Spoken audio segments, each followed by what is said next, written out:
Hello, hello, hello, hello, Facebook. Hello. Let me get Instagram on here.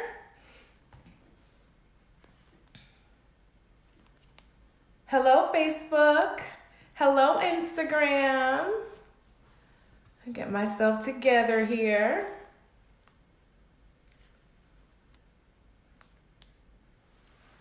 Hello, everybody. Welcome to this week's Ask Shelly segment. All right, we're live here. Ooh, let me get you guys let me get my camera situated here. Hello, everybody. Welcome to this week's Ask Shelly segment. I am Shelly Fan, and I am your emotional intelligence expert. I am the CEO and founder of Ask Shelly Consulting, where we help corporations reach their next level by the provision of, or just providing psychoeducation. As an emotional intelligence expert, I believe that anything that has to do with a human being, if you do or you are in the area of, hi Jimmy, how are you? If you are in the area of working with anything that has to do with a human being, you need to have a high emotional intelligence quotient, right? A high emotional IQ, and that is what I do through psychoeducation, making sure that corporation owners, business owners, ministry leaders, family leaders, and those who want to dominate in their own lives understand the basic principles of psychology, why people do the things that they do, why they decide the way that they decide, why they love the way that they love. That is what I do. As a licensed psychotherapist, I'm often asked questions. Hi, Bree. Thank you for joining. Hello, by B Mac. I am so horrible at this stuff. Bye, B Mac. Thank you so much for joining our Ask Shelly segment this week. I'm so I can't get my words together.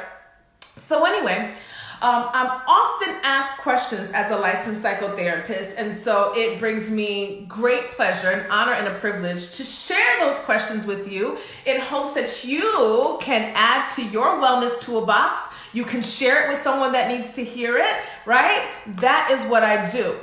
I'm always asked questions. One of the things that I say often on these recordings is that when I am on the airplane and I want to take a nap, I'm not telling people that I'm a licensed psychotherapist, because that means that we're going to be talking the entire plane ride. So it's fun for me to share those questions with you in hopes that it would benefit you. Now, this does not replace counseling. If you need therapy, want therapy, then that is a completely different journey. This is my opportunity to share a perspective, and I would love to hear from you as well. So if you have a perspective or something that you want to add, please comment. I would love to highlight your feedback as well. We are all experts in our own right, and so I want to hear from you. All right. Hello, Take a Journey. Thank you so much. I'm so horrible at reading names, but I want to thank each and every one of you for joining. Okay, so I'm going to start. I'm highlighting two questions today. I'm going to go back to the very first question that I have for today, and then we're going to go into our main segment about a woman who's needing help dealing with her narcissistic husband, okay? So I'm just trying to get myself together. All right. Hey, Octavia, thank you for joining in. All right, here we go. So the first question is, Dear Ask Shelly, I listened to you on the Don Miller show last Friday where you shared your attraction to controlling men. Can you expand on that? Let me repeat. Dear Ask Shelly, I listened to you on the Don Miller show last Friday where you shared your attraction to controlling men. Can you expand on that? So let me say this. I did not say on the show that I was attracted to controlling men. So let me go back. I was invited to do a very short segment on the Don Miller show. I love Don Miller. Hello, Preston. Thank you so much for watching. I love the Don Miller show, and he invited me to come on because he was talking about dating down. And so he highlighted statistics that showed that African American women often date down. What does that mean? That means that women, African American women that have careers and high tax bracket, they're in the high tax bracket, they're doing well for themselves, that they are often dating down, which suggests that they're dating men that are not necessarily as prosperous, as ambitious, as successful as they are. And so he wanted me to come on as a licensed psychotherapist just to provide my feedback on what it is I thought about why African American women often date down, or why these statistics show that we do. And so when the segment started, he asked me if I ever dated down. And I had to kind of put some context to it, which I don't necessarily think that the issue is dating down, that dating down suggests that I'm dating someone in a lower socioeconomic status or a demographic that's somewhat lower. I don't think that. I think that we date down anytime that we are aligning ourselves with people that do not share the same value system as us, morals. They are not aligned with our purpose. Together, we do not answer a world problem. I think anytime we are dating outside of what we are called to do, outside of that moral system, outside of that value system, we are dating down. I have known people that have dated people that are in high tax brackets, right? Men who are dating women who are considered, ambitious and doing well, and they're rich. And I'm not talking about just African American women, black, white, doesn't really matter, Hispanic. And in essence, they end up dating down, because these very rich, prosperous women that seem to have it all together are cuckoo for Cocoa Puffs. It could happen with women who think they're dating up, and it turns out that man is cuckoo for Cocoa Puffs. So I don't necessarily really buy into this idea of dating down. I think anytime you are dating outside of your value system, dating outside of the will of God, that is dating down. And so one of the things that I said on the show, because he asked, have you ever dated down? And I said that there was a time in my life when I was attracted to what most are considered thugs. And everybody has a different definition of what a thug is. And I'm operationally defining it for the purpose of this live as somebody who is a rebel to authority, right? And they are very confident in that, confident in themselves, very loyal people, loyal men, strong, confident, most of the time physically attracted. There was a time where I was attracted to that because I didn't find that authority, or men who are confident enough to kind of establish authority in their relationship with me because of my personality. I'm all type A. I have very dominant character traits and personality traits, and I often did not find an ability for people that could lead that can be a priest of that. And when I'm saying of that, I'm talking about that energy, that ambition, that whole type A thing that I have and that I carry. I often didn't find it. And where I found that is in men that are considered thugs, who have the confidence to say, sit down somewhere. And somebody was like, oh, so you like to be verbally abused? No, I'm not saying sit down somewhere in that context or that spirit, but just, hey, slow down, sit down somewhere, take a breath.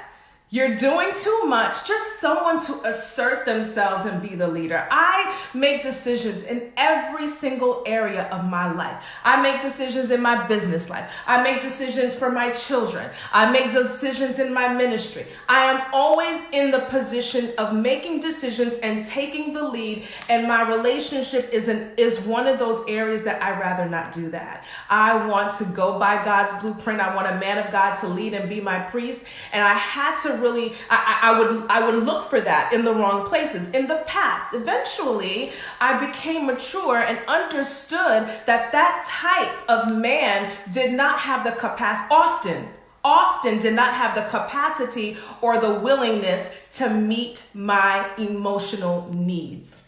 And so at that particular point, I had to examine my attraction and understand that attraction does not necessarily mean that I am meant to be with that type of person. And so now I'm very discerning as it relates to who I align myself with, understanding that my purpose is key. My purpose is what allows me to make those decisions. That's what drives how I make those decisions of who I'm going to align myself with and spend the rest of my life with. I am all just sold out for God's will, and those attractions, I understand them, I recognize them, and also know that you don't always have to be with what you're attracted to, because our attraction sometimes is very unhealthy and can be a manifestation of a lot of emotional injury and things that we have to address within ourselves. So, thank you for your question. I did not say that I was attracted to controlling men, but at one point had an attraction that was very unhealthy. I'm able to identify that now, and it has made my life much easier.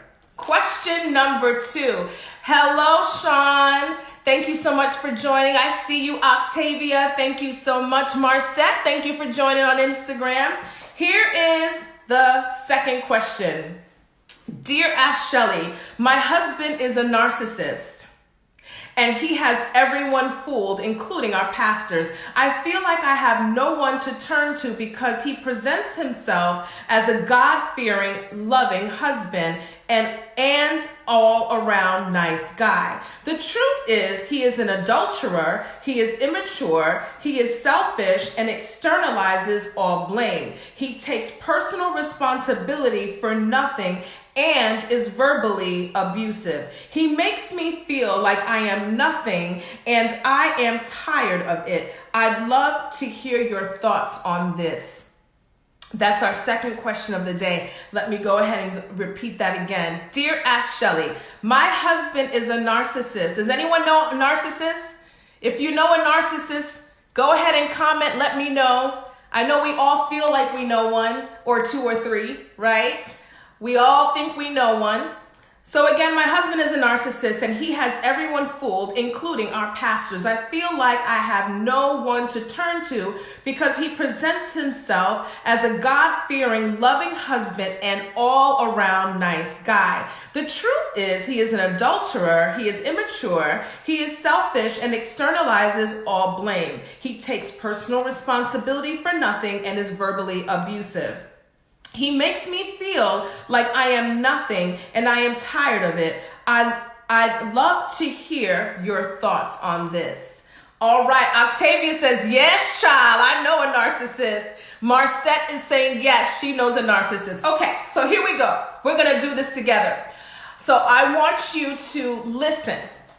So narcissism is a personality disorder. Narcissism is a personality, narcissistic personality disorder, okay? You guys are gonna be doctors with me today. Narcissistic personality disorder.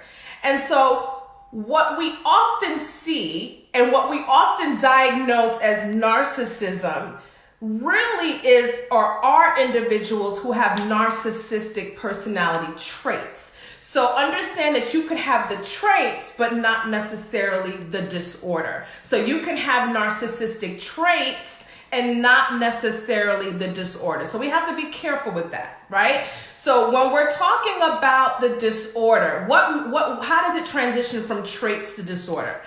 It goes from traits to disorders when we start to see a high level of dysfunctionality in major areas of life. What are our major areas of life? Home is a major area of our life. This is where we're talking about home, our family life, our interaction with our children, our interaction with our spouses. That's home. Another major area of our life is community, just how we interact in our community with other families, our social interactions, how we deal with the law and authority. That's community living. Another major area of our life is work and school, right? How we're interacting with people, how we're building in our careers. And so those are the major areas of life. And so when we start to see high levels of dysfunctionality in those major areas of our life, that's when we start to look at a full-blown diagnosis of narcissistic personality disorder, okay? And so we may have someone that has the traits, but not necessarily the disorder. Now, this is what I need you guys to understand, is that when we're talking about narcissism, we're not looking at it as something that's isolated. It's almost like individuals that come and say, my child has ADHD, and when they start talking about all of the issues that the child has, we're noticing that these ADHD traits are only manifesting at home. They're not manifesting at school. It doesn't manifest at church. It doesn't manifest. So when it's manifesting in only one setting, the chances of a person really having that disorder is quite low. And the reason why I'm saying that is because in this question, this wife is saying, he's awesome. Everyone is fooled. You know, our pastors are fooled. People think he's great. And if that's the case, that means that these manifestations, these behavioral patterns are only happening at home. And it's probably because it's only happening in a setting where it's allowed to happen. Behavioral patterns continue and are strengthened in environments where they are allowed. Let me repeat that. Problematic behavioral patterns continue to manifest in environments where they are allowed to happen. Your allowance reinforces the behavioral pattern. And so if we're only seeing this at home, wifey, then that means the issue is isolated to your marriage. It's isolated to your marriage. And if it's isolated to your marriage, is your husband really a narcissist? Well, maybe not, because when we're looking at narcissism, we're looking at the same manifestations that I'm about to go over happening in many different areas of life and not just at home. So I jotted down some for you guys to start on your checklist. So get your narcissist in mind. Get that person that you think is a narcissist in mind, and I want you to start checking off. All right? I want you to start checking off. Get your checklist out, right? Get your checklist out, and let's see if the person that you think is a narcissist actually meets criteria. Are we ready? Here we go. An inability or unwillingness to acknowledge the needs of others. Okay? An inability or unwillingness to acknowledge the needs of others. Get your check-off list. Octavia, is that a yes? Did your person meet that? Marcette, did your person meet that? Everyone should have a narcissist in mind, and we're going to diagnose that person together. The next, has an inflated sense of self-importance. Inflated sense of self-importance. The person has a ridiculous level of self-admiration. A ridiculous level of self-admiration. This person has a dysfunctional sense of entitlement. This person has a dysfunctional sense of entitlement. Hi, Brandy. Thank you so much for joining. We are talking about narcissists, and we're asking everyone to get a narcissist in mind and see if that person meets criteria for this little list that I'm going over right now. So far we said what? An inability or unwillingness to acknowledge the needs of others, has an inflated sense of self-importance, has a ridiculous level of self-admiration, has a dysfunctional sense of entitlement, expects others to comply with demands and expectations, believes self and sees self as superior to most people, believes that they are envied by many, they exaggerate their achievements and their talents, and they believe that their skills are incomparable. This is just a little bit. Marcette says yes. Okay. All right. So I want you to start to think about if that person meets all of these traits, these areas that we just went over. And there's more. I'm just highlighting these. Now, when does it become dysfunctional? Like, when does it become dysfunctional? Or why does it become dysfunctional?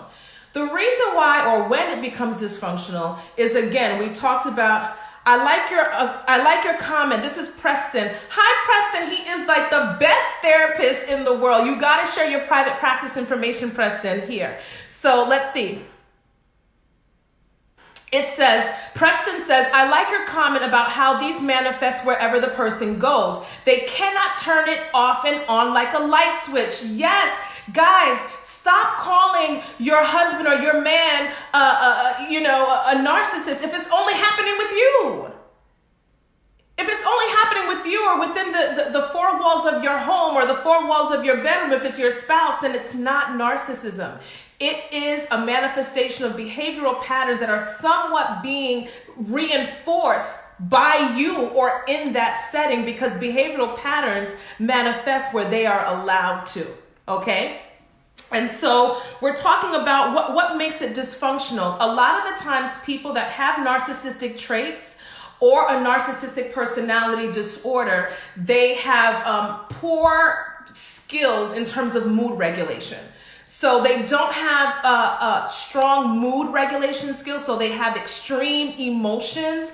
They are easily irritated. They become angered by feedback or constructive criticism. They have an inability to accept feedback or constructive criticism. They have little to no tolerance for that. A lot of the times those individuals do a lot of masking of insecurity, which exacerbates depression and anxiety and sometimes substance abuse. So this is how we can see where and how the traits can now become something that's dysfunctional to those major areas of life.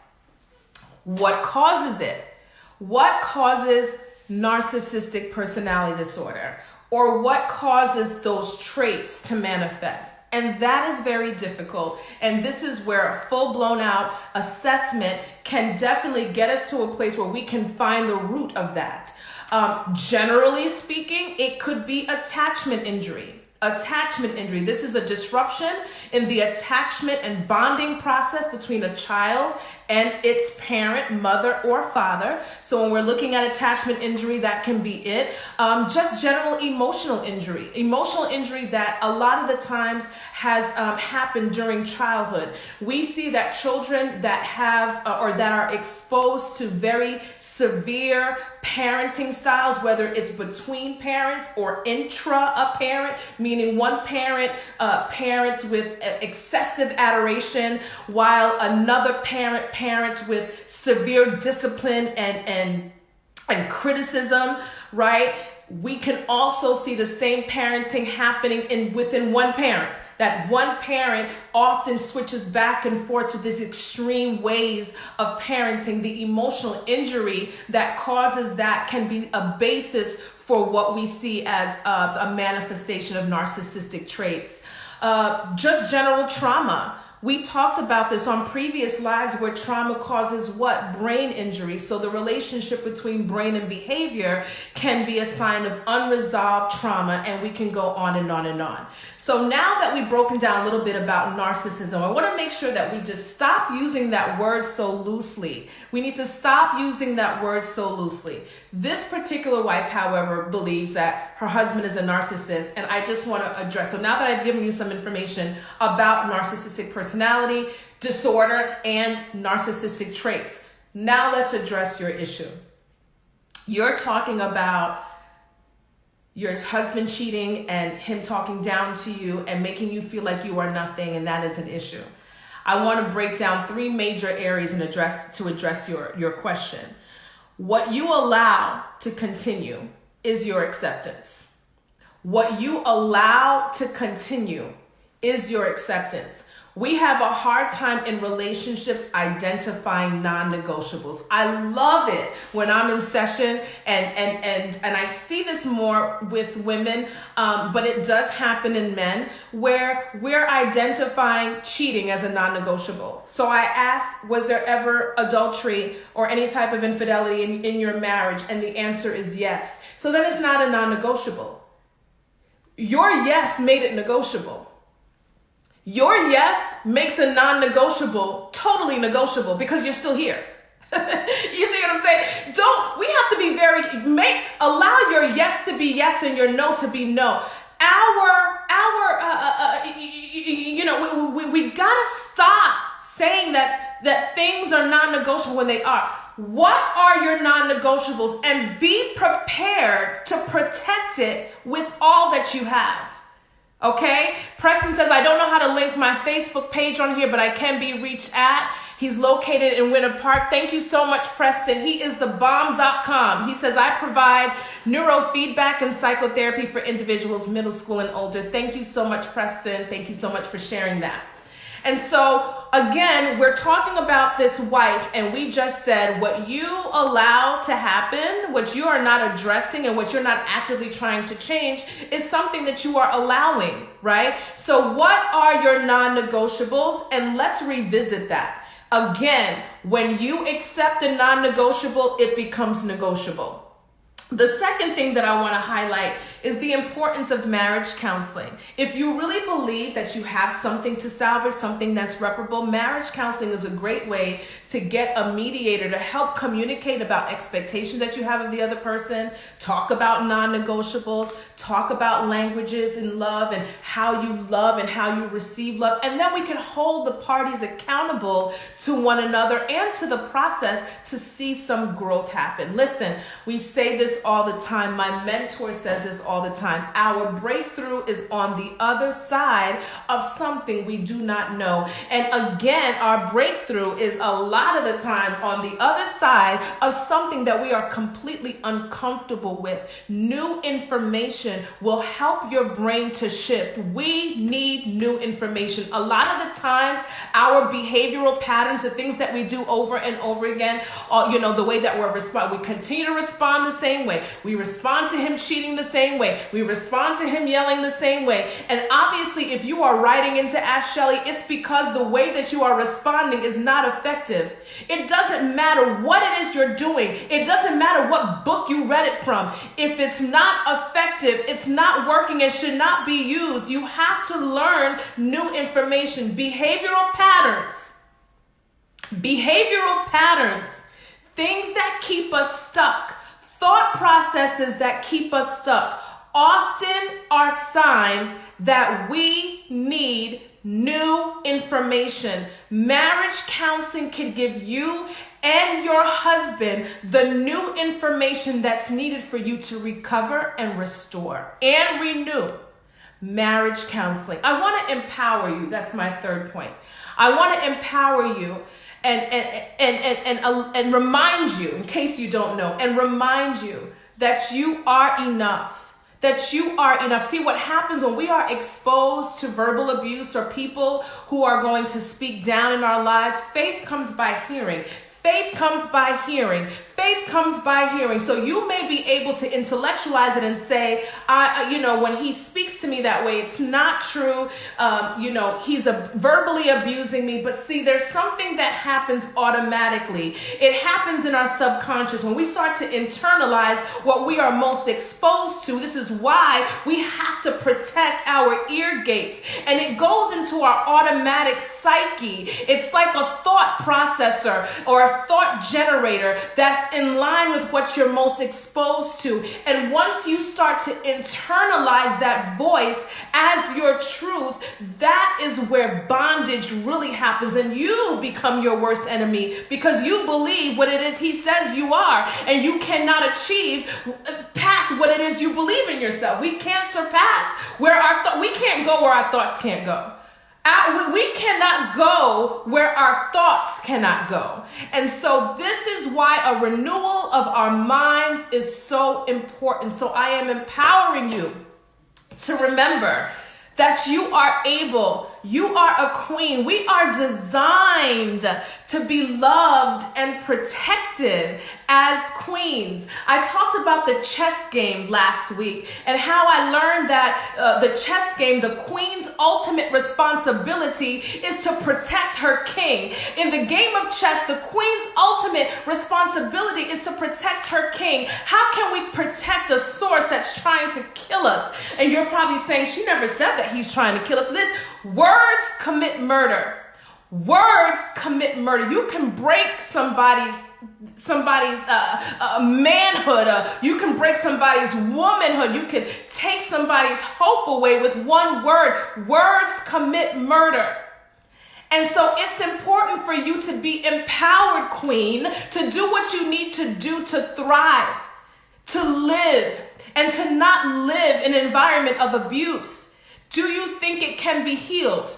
Do you think it can be restored? If you think that, I would never encourage you to walk away. Then you just have to make sure that you get the help that you need, that you get the help and the support that you need to help you to move forward. And make sure that whoever you recruit to be that source of support for you is somebody that can provide you that new information. I love people who share their experiences. Love it. I think it's amazing when you have a testimony, when you have something that broke you through. I think that is great. But we are in a society where people will take their story and their ability to overcome as criteria for them to now be a coach. That is not the case. See, change and healing comes with new information, and many of us have experiences but don't have the new information to impart in people for them to change and break patterns and break faulty thinking and to address and reframe distortions and to be able to address cognitive distortions and the unhealthy way that we receive information. It takes a trained professional that knows the evidence-based interventions, that has the anointing from God on their life to take you from one level to the next.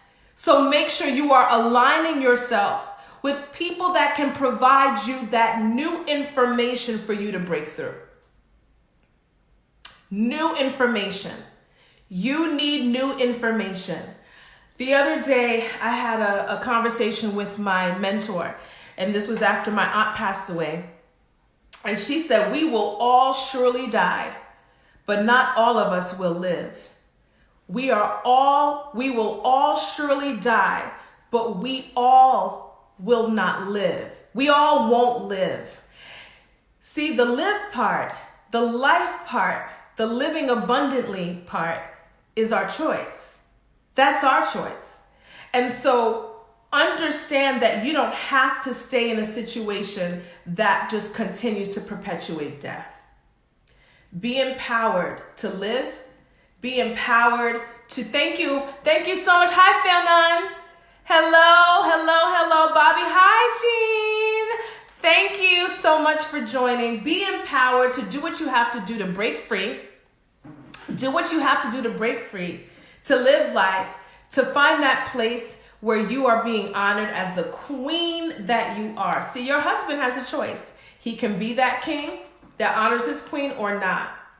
You have a lot of violations that you talked about that may excuse you from your situation, but I will allow you and God to make that decision. Make sure you align yourself with great support to break through to your next level. 2020 is like upon us. We are under an open heaven. This is not a next season. This year is gonna be what God is about to. No. There's no about to next season. What's gonna happen? It's already happened and it's already done. We have to align ourselves with the downpour. We have to align ourselves with the downpour, with the unexpected favor and the unexplainable harvest. That is your decision. So do not choose to stay stuck. Do not choose to stay stuck. Be empowered to break through. You can reach me at info@ashshelly.com. You can reach me at www.ashshelly.com. You can call me at 407-350-5070. It doesn't have to be me that you partner with. I know it's a network of therapists such as Preston, amazing therapists that can assist you to your breakthrough, that can assist you on your journey to breakthrough. But you do not have to stay stuck. That is a decision. Guys, be careful when using the word narcissist. And if you do know a narcissist, I'll do another segment on how to deal with them, because there's a way to deal with them as well when you're dealing with a true narcissist. I thank you so much for joining me today for this week's Ask Shelly segment. I appreciate your shares. I appreciate you tuning in. It's humbling to see when you guys do share this live. I thank you so much for your support of Ask Shelly. I will be back next Tuesday at 12 o'clock with your emotional intelligence expert, highlighting one of your questions. If you have a difficult question, go ahead and email me at info@askshelly.com. I'll highlight it on this platform to assist you in adding more tools to your wellness toolbox. Once again, thank you for joining in on this week's Ask Shelly segment. Have a great week.